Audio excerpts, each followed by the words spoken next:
Good morning.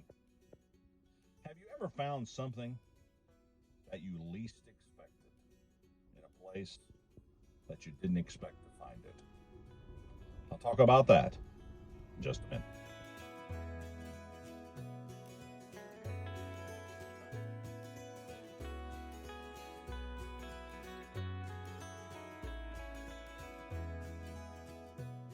I love stories. I love books. I love stories. I love everything to do with that sort of thing. That's just how I'm wired. Recently, I read a book called A Man Called Ove.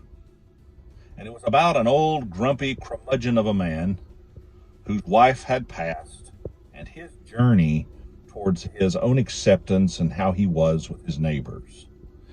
And on the surface, he seems to be an unpleasant character, but underneath, there's something more. The thing about it is, I've found in my life so many people and sometimes so many circumstances that you discover the things underneath the surface that you never expected. You discover something that is quite remarkable. You find out that the person who is grumpy and terrible and awful just did something wonderful. You find out that a person who you least expect to have faith does. You find out that someone who you have held in kind of a little bit of maybe scorn, maybe you looked at them in a way like you're not so sure about them, and it turns out they're one of your biggest allies. I've had that happen in my life, and I'll bet you have too. But the one thing that I would like to emphasize with today's video is when we find something in an unexpected place. I would never expect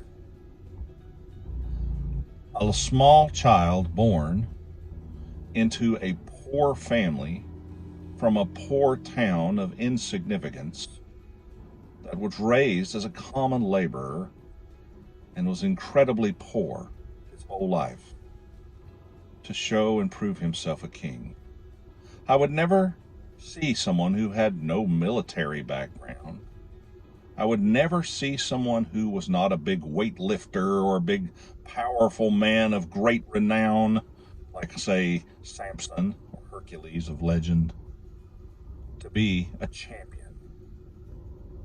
And that's exactly what we get, folks, when we look at the character and personage of Christ. We get someone who is the most unexpected individual that would raise up and save us all. And I think that's remarkable. Sometimes we look in the unexpected places to find things that we never expected to see.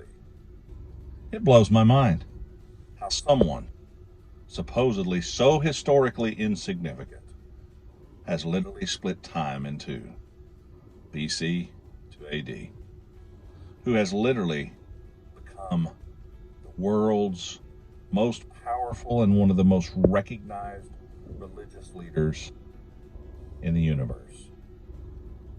It's probably because he's real, folks. It's probably because the power that he possesses to save and the things that he has done for us is done from love. And I hope that you find him and you know him. When you're doubting yourself and you're doubting your life and you're doubting everything around you, you can count on Christ. Never forget that. Have a great day. Be kind to each other. See you next time.